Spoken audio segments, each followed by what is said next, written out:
दीदी जी हमें अपना अपना योगदान देना। हम आपके ही बहन भाई हैं, हमें अपना योगदान है। आज हम उनके बहन भाई नहीं हैं। वो देखो मेरी छोटी सी लड़की कहाँ पड़ी है। जितना खतरा हमें ट्रेन से नहीं था, ट्रेन से हम तो 50 साल से बच ही रहे हैं, और उससे ज्यादा खतरा तो सरकार ने कर दिया। जब ट्रेन आएगी तो बच्चों के हादसे का डर रहेगा। आप सर जी मानोगे नहीं, सर्दी के अंदर पटरियां टूटती हैं तो हम लोग लाल झंडा लेके यहाँ खड़े होते हैं कि ट्रेन को कोई ऐसा हादसा ना हो। सारे प्रूफ है हमारे पास, बिजली बिल है, आई कार्ड है, आधार कार्ड है, राशन कार्ड है, सब कुछ है। तो फिर हम अवैध कैसे हो गए? गरीब मजदूरी नहीं करेगा, फैक्ट्री कैसे चलेगा? मैं अपनी लड़की को दुपट्टे से बांध के सोती कि कोई आदमी उठा के ना ले जाए। हमारे पास आज आसमान और नीचे धरती के सिवाय कुछ भी नहीं है। हम लोग इलीगल इंग्रीमेंट नहीं है, हम लोग भी यहीं पे पैदा हुए हैं और हमारा मतलब सब कुछ यहीं पर है। अभी एक बात बताओ, चलो सब कुछ टूट गया, सब कुछ फूट गया, लेकिन जनता को पानी पूछा?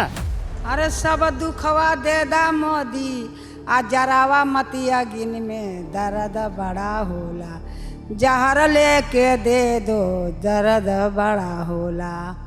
कि मम्मी हमें मतलब एक बेटर लाइफ देना चाहती थी, जिसकी वजह से यहाँ पर आए थे पढ़ने के लिए। गांव में देखिए सर, पढ़ने की कोई सुविधा नहीं है। मम्मी प्राइवेट स्कूल से पढ़ा रही थी, मतलब काम करा के चाहती थी कि आगे मैं कुछ करूं, तभी उन्होंने ऐसा किया और फिर ये सब हो रहा है। और अभी तो फिलहाल ना घर रहा, ना कुछ कमाने जरिया रहा। क्या करते हो दीदी? कोठी में काम करती हूँ, झाड़ू पोछा करती हूँ।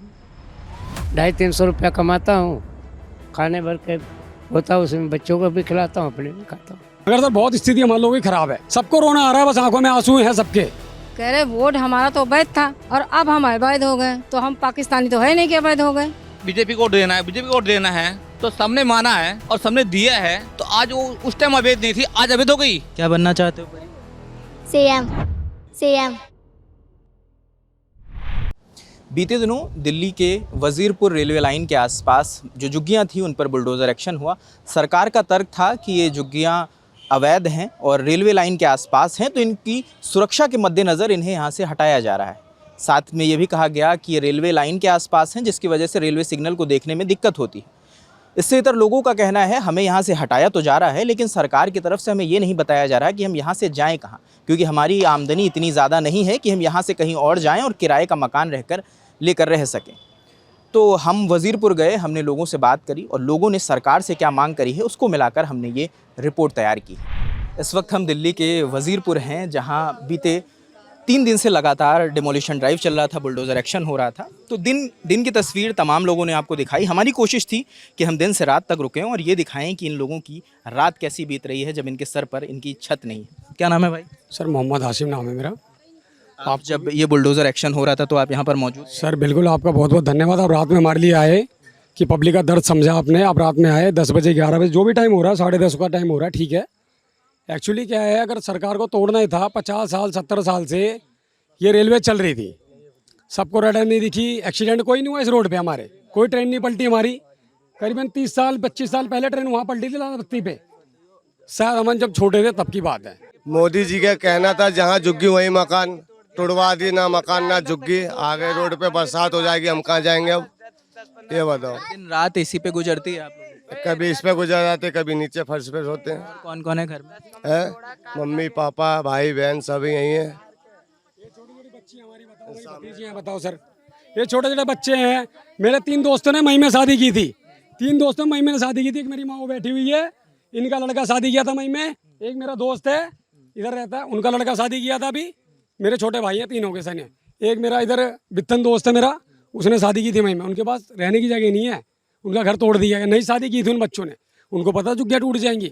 मैं अपने बच्चे लेने गया था मई में अपने बच्चे लेने गया था। जिस दिन पहुंचा गाँव उस दिन झुग्गियाँ टूटनी स्टार्ट हो गई, बच्चे छोड़ के आ गए गाँव में। बताओ क्या करूँ सर, बताओ। मगर आप लोग आए सर, कुछ रात में सोच के आए होगे, बहुत अच्छी बात है आपके लिए, बहुत बहुत धन्यवाद आप लोगों का। मगर सर बहुत स्थिति हमारे लोगों की खराब है, सबको रोना आ रहा है, बस आंखों में आंसू हैं सबके। वो देखो मेरी छोटी सी लड़की कहाँ पड़ी है। मेरी बहन की बेटी देखो, मेरी भांजी बैठी देखो, इतनी बड़ी बच्ची बिना वो रही। सॉरी बताओ। ये लाइट भी कल परसों नहीं रहेगी हमारे यहाँ पे। रहेंगे तो भीख मांग के लाइट हमने मांग रखी किसी भाई से अपने। बताइए सर, देखो हमारी छोटी भांजी सो रही, बिना मच्छर में सो रही, बताओ। उठा ले जाए चोर, हमारे छोटे छोटे बच्चे हैं, रात को कोई चोर उठा ले जाए तो क्या ये हम ये देंगे जो हम रोड पे सो रहे हैं? छोटे छोटे बच्चों को ऐसे उठा उठा के ले जाते हैं। बेटी बचाओ बेटी पढ़ाओ, आज हमारी बेटियों की इज्जत खतरे में पड़ी हुई है। कोई बेटियां लेके बाहर सो रहे हैं, जवान बेटियां लेके लाइन पे सो रहे हैं। हाँ, यही दुख है ना हम सबको। हमें दुख नहीं है। तो चलो ठीक भी था कि खाली करवा लेते, जब दे देते तब तोड़ लेते, खाली करवा देते। क्या कह रही है अम्मा? कह रहे वोट हमारा तो अवैध था और अब हम अवैध हो गए, तो हम पाकिस्तानी तो है नहीं कि अवैध हो गए। पाकिस्तानी थोड़ी हैं तो भारत के ही नागरिक, तो हम कैसे नहीं सरकारी हैं? हम भी तो सरकारी हैं। जब देश के नागरिक हैं तो हम भी सरकारी हैं भाई। लोगों के पास सारे दस्तावेज हैं, सब है, सब कुछ है, क्यों नहीं है? वोट डाला था इस बार? अरे वोट तो हम 50 साल से डाल रहे हैं, लेकिन ऐसी सरकार नहीं लाए थे। रेखा गुप्ता क्या बोल रही? अरे झुग्गी उस पे लाइन पे बस जाओगे तो क्या हटाएगी नहीं? अरे लाइन पे बस जाएंगे, सारे लाइन पे ही बसे हुए। जब पब्लिक तभी हटाना चाहिए था इन लोगों को। उससे ज्यादा खतरा तो इस सरकार से हो गया। जितना खतरा हमें ट्रेन से नहीं था, ट्रेन से हम तो 50 साल से बच ही रहे हैं, और उससे ज्यादा खतरा तो इस सरकार ने कर दिया कि कुछ पता ही नहीं चल रहा कब हमारे सर से छत हटा लेगी, कुछ पता चल रहा है? अब रेखा गुप्ता को लग रहा है बांध कर सोती हूँ, मैं अपनी लड़की को दुपट्टे से बांध के सोती हूँ कि कोई आदमी उठा के ना ले जाए। ये मोदी जी कहते हैं ना कि बेटी बचाओ बेटी पढ़ाओ। आज स्थिति कैसी हो गई, सारी बेटियां घर से बाहर रहेंगी। 1 जुलाई को स्कूल खुल जाएगा। आप मुझे बताओ कि ये जो होगा अब जो ये हो रहा है, ये क्या सही हो रहा है? हमारे बच्चों को स्कूल मिल जाएंगे, अभी हमारे बच्चों को नई जगह एडमिशन मिल जाएंगे, हमें घर मिल जाएंगे। अब हम पुल के नीचे जाके सोते हैं तो क्या हम सुरक्षित हैं? वहाँ इस रेल के किनारे नहीं सुरक्षित है, अब सुरक्षित हो जाएंगे हम। रेखा मैम का कहना था कि इनका रेलवे पे अतिक्रमण आएगा। चलिए सर, मुझे ये बताइए कि रेलवे पे अतिक्रमण मैं कहता हूँ बिल्कुल जाया जाएगा। उनका कहना था, मैंने उनकी बात सुनी, उन्होंने कहा कि जब ट्रेन आएगी तो बच्चों के हादसे का डर रहेगा। आप सर जी मानोगे नहीं, सर्दी के अंदर पटरियाँ टूटती हैं तो हम लोग लाल झंडा लेके यहाँ खड़े होते हैं कि ट्रेन को कोई ऐसा हादसा ना हो। इससे बड़े बड़े हादसे होते हैं, लेकिन आप मुझे यहाँ बता दो कि एक ट्रेन दूसरी ट्रेन से टकरा गई हो। सर हम खड़े होते हैं यहाँ पे, हम खड़े, बच्चे हमारे घूम रहे हैं यहाँ पर, बच्चे हमारे यहाँ से गुजर रहे हैं, बच्चे यहीं से पढ़ते हैं, यहीं से बढ़ते हैंगे, हमें कोई दिक्कत नहीं है तो मैम को कैसे दिक्कत हो गई? हमारा पीछे से हमारे पिताजी माँ बाप रह करके हम यहाँ पढ़ाए लिखाए, हमारी पैदाइश है सर जी। 30 कहाँ से? सर यूपी से हूँ, यूपी आजमगढ़ से। मैं क्या करते हैं यहाँ? मैं सर, मेरा काम है, अपना खुद का काम था, लेकिन सर वो भी छीन गया मेरे से। जब झुग्गी तोड़ दी तो बच्चे अब स्कूल में कहाँ जाएंगे पढ़ने के लिए? दूसरी जगह ये सब कहाँ जाते हैं? ये अशोक विहार में पढ़ते थे, अब यहाँ से क्लास में बाबू? 7। क्या नाम है आपका? परी। क्या बनना चाहते हो परी? सीएम बनना चाहती हो? ऐसा क्यों? जरूरत लग रही है कि सीएम बनना जरूरी है? हाँ। क्या नाम है आपका? रिया। किस क्लास में हो रिया? 9th। क्या बनोगे तुम बड़े होके? आईपीएस बनोगे? क्या करता है आईपीएस? अभी उतनी ज़्यादा जानकारी तो है नहीं, अभी पढ़े रहेंगे फिर पता चलेगा। किसने बताया आईपीएस के बारे में? वो मेरे सर है ना ट्यूशन वाले, उन्होंने बताया। कमाने खाने के साधन छीन गए यहाँ से। मैं कोठी में काम करती थी यहीं बगल में ही, अपने बच्चों को शिक्षा दे रही थी, उनका पेट पाल रही थी। अब ना बच्चों का ठिकाना रहा, ना मेरा कमाने का ठिकाना रहा। अब तो हम भर पेट खाना खा ले वही बहुत, हम बच्चों को पढ़ाई कहाँ से करवाएंगे? सड़क पे रह के बच्चों को पढ़ाना लिखाना बहुत मुश्किल हो जाता है। सरकार झुग्गी तुड़ा सकती है तो सरकार कहीं थोड़ा सा ज़मीन भी दे सकती है पब्लिक के लिए। सर हम ये कह रहे हैं, हमारे पास आज आसमान और नीचे धरती के सिवाय कुछ भी नहीं है बिल्कुल। हम इस टाइम में ऐसे हैं कि उसी जो टूटा हुआ है मलबों पे सो रहे हैं सर, और कुछ भी नहीं है हमारे पास। खाने को होटल से खा रहे हैं सर, और हमारे पास इस टाइम कुछ भी नहीं है। हम यही चाह रहे हैं सर, कुछ हमें दे दें, ज़मीन ही दे दें, हम पल्ली तान के रह लेंगे सर, रह लेंगे। हम यूपी से हैं सर। अब बताइए हम लोग कहाँ जाए, बताइए आप। सोच के तो हम लोग का सर में दिमाग में सर टेंशन ही टेंशन हो गया है। कहाँ करते हो दोस्त? हम काम करते थे, अब काम भी छूट गई। बताइए, सब कुछ कहाँ काम करते थे? यही करते थे अशोक विहार में ही। नहीं, क्या काम करते थे? हम कपड़े लाइन में थे। अभी काम है वो आप? काम पर जाएंगे तो इधर कौन देखेगा, सब सामान ही उठा लेंगे। हमारा तो सब कुछ लूट गया, गंजी पे 4-5 दिन से है, सब कुछ उसी में। सामान की रखवाली कर रहे हो आप सब लोग? हाँ, क्या करें बताइए। रात को 2-2, 3-3 बजे सोते हैं, फिर भी सामान चोरी हो जाता है। सुबह के टाइम पे मिलता ही नहीं है। कल रात को मोबाइल चोरी हो गया हमारा, यहीं सो रहे थे। अब बताओ।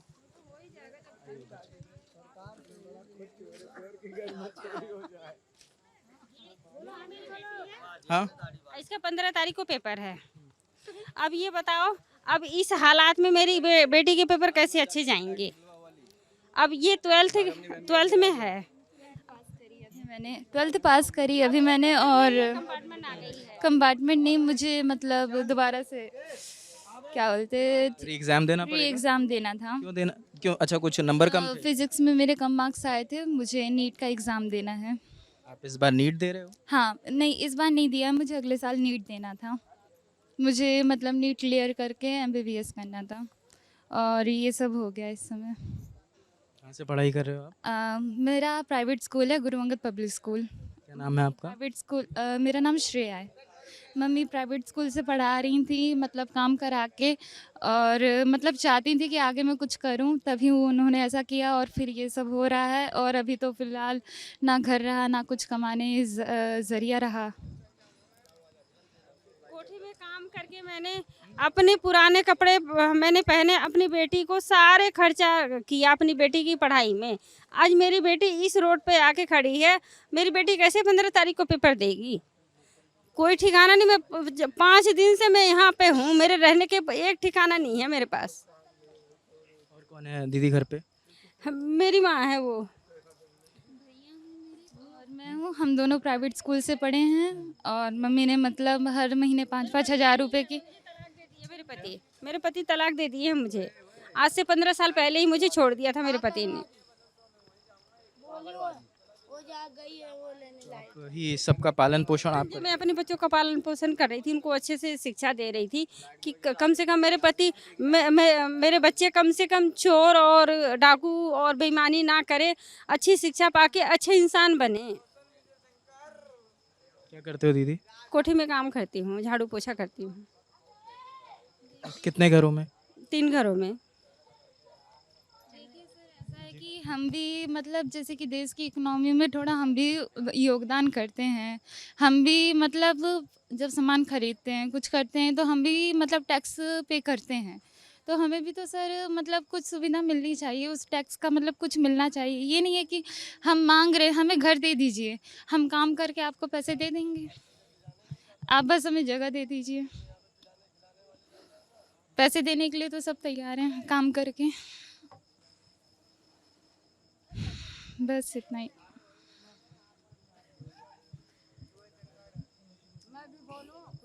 जी बिल्कुल बोले। ध्यान से दूर करो। अरे सब दुखवा दे दा मोदी, आ जरावा मतिया गिन में दर्द बड़ा होला, जहर लेके दे दो दर्द बड़ा होला। सर हम लोग इलीगल इंग्रीमेंट नहीं है, हम लोग भी यहीं पे पैदा हुए हैं, और हमारा मतलब सब कुछ यहीं पर है। मम्मी यहीं से रह रही है, मैं 19 की हो गई हूँ, और मैं 19 सालों से यहीं पे रह रही हूँ। मम्मी 40 से ज़्यादा की हो गई हैं, और वो भी यहीं पे रह रही हैं। और मतलब हमारा सारा कुछ है, बर्थ सर्टिफिकेट है, आधार कार्ड है, पैन कार्ड है, सब कुछ है, हमारे पास सारे कागजात हैं। इस बच्ची का जवाब उन लोगों के लिए है जो सोशल मीडिया पर बड़ी आसानी से ये टाइप कर देते हैं कि ये तो बांग्लादेशी हैं, ये रोहिंग्या हैं, तो उन्हें यहाँ पर एक बार आना चाहिए और इनसे मिलना चाहिए, और ये जांच करनी चाहिए। क्योंकि जो प्रशासन नहीं समझ पा रहा है, वो वहाँ पर सोशल मीडिया पर चंद बैठे लोग मिनटों में टाइप कर देते हैं कि इनके साथ तो यही होना चाहिए। मैं ये नहीं कह रहा कि ये अवैध हैं या अवैध हैं, वो सरकार और प्रशासन का काम है, लेकिन जैसे इनकी मांग है कि इतने सालों से यहाँ पर रह रहे थे, उसके पीछे कोई भी कारण हो सकता है। किसी सरकार ने अपना वोट बैंक समझ के इनको यहाँ पर बसा दिया, मगर उसमें इनकी गलती नहीं है। जिस सरकार ने इन्हें बसाया, इन्होंने उसका अदा किया, इन्होंने उसको वोट दिया। ये लोग वोट देते हैं क्योंकि जब चुनाव आता है तो इन्हीं पटरियों के आसपास लोग आते हैं और इनसे वोट मांगते हैं, और ये भी उनकी बातों में आकर उन्हें वोट देते हैं।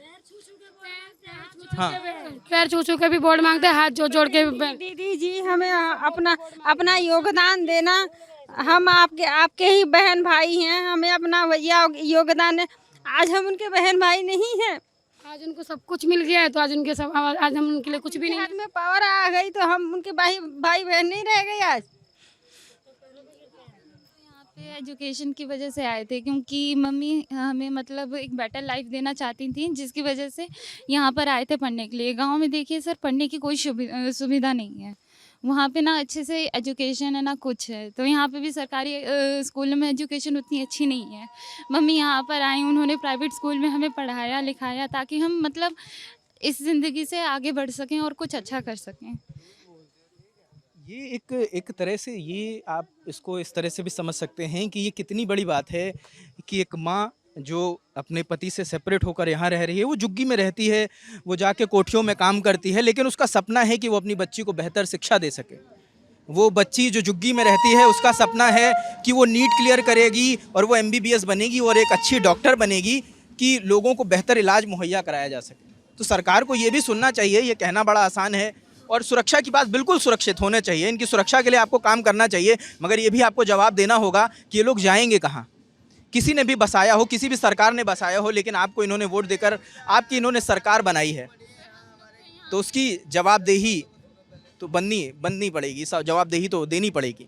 जो भी जिम्मेदार हैं वो, ये लोग ये भी कह रहे हैं कि इनसे तो कोई मिलने भी नहीं आ रहा है यहाँ पर। ये लोग बेचारे रात के तकरीबन 11 बजने वाले हैं और इनकी हालत देख लीजिए, किसी को नींद नहीं है। सब लोग ऐसे ही टहल रहे हैं, क्योंकि इनको डर है कि अगर सोएंगे तो क्या पता इनके घर में चोरी ना हो जाए। तो ये विजय देख सकते हैं, यहाँ से ये ट्रेन गुजर रही है। ये लोगों का जो मलबा इकट्ठा हुआ है, सब लोग उन चीज़ों को समेट कर अपना अपना मलबा इकट्ठा करके बैठे हैं। कई लोग हैं जो रोड के उस तरफ दिख रहे हैं आप लोगों को, कई हैं जो जहाँ पर जिसको जगह मिली वहीं पर उसने अपना किचन सेट कर लिया है। लोग इसी से खाना बना रहे हैं और इसी से खा रहे हैं, इसी से रह गुज़र कर रहे हैं वो लोग। ये भी एक तस्वीर है कि जिसको जहाँ मिली, क्योंकि अब बेड लगाने की जगह नहीं है, तो जो जिससे तिरपाल पत्थर जो मिल रहा है वो वहीं पर सो रहा है। जगन्नाथ। कहाँ से हैं जगन्नाथ जी? आजमगढ़ से। तो ये जहाँ पर आप सो रहे हैं, यहीं पे घर था आपका? पहले सन 79 से। अब यहीं पे, यही मलबा, यहीं पे घर था आपका? यही घर था, और कहाँ था? यहीं पे सो रहे हैं आप? ये देख नहीं रहे आप लोग? ये बर्तन सामान सब कुछ है, फुटपैली है, सब कुछ यही है। कुछ खाया आपने? खाना तो बाबूजी एक बच्ची दे गई है, थोड़ा सा चावल दाल, वही खा कर सो रहे हैं।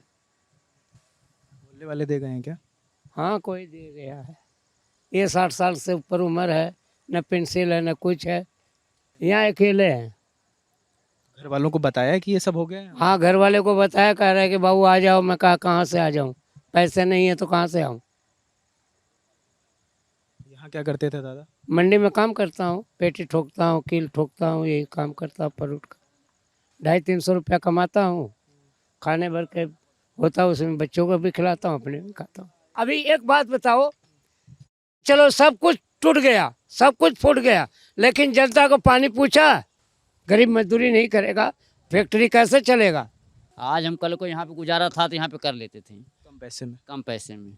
आज हम जो है कम से कम 30,000 रुपये कम से कम सैलरी, तब हम गुजारा कर पाएंगे ना। 5,000, 6,000 रुपये, 14,000 रुपये हम मकान का किराया देंगे, तभी तो हम यहाँ रह पाएंगे। क्या करते हो आप लोग? कोई नौकरी करते हैं यहाँ पर वजीरपुर में, और कहाँ पे, यही बगल में ही रहते हैं। क्या काम क्या? स्टील लाइन का बर्तन पैकिंग करते हैं। 10,000 रुपये तनख्वाह है, अब 14,000 रुपये किराया देना, 10,000 में गुजारा कहाँ से करेंगे? 4 बच्चे हैं। इस टाइम आपके भी दिल में दुख हो रहा होगा भाई साहब, आप देख रहे हो इस हालत में। मुझे पता है आप किस तरह से हमारे से बात कर रहे हैं, कि दिल पे पत्थर रख के आप बात कर रहे हो हमारे से।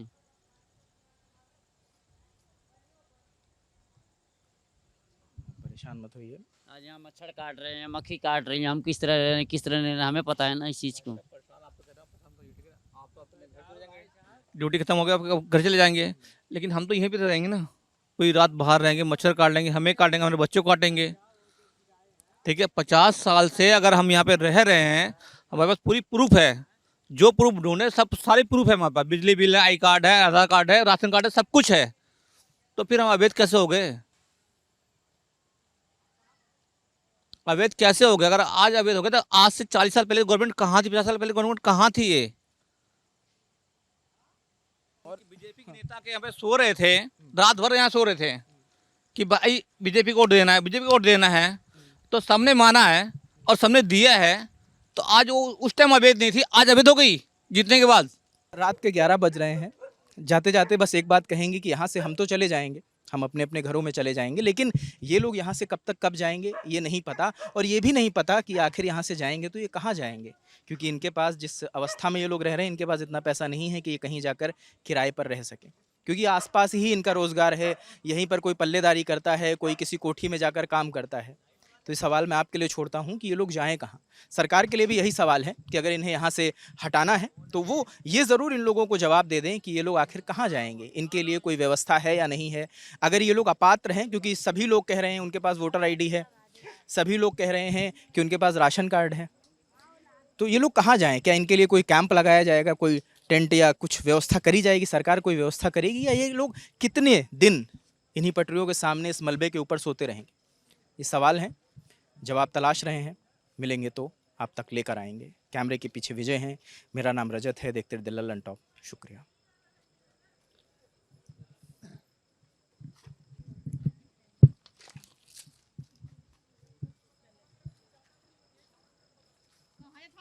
बैठ जाएगा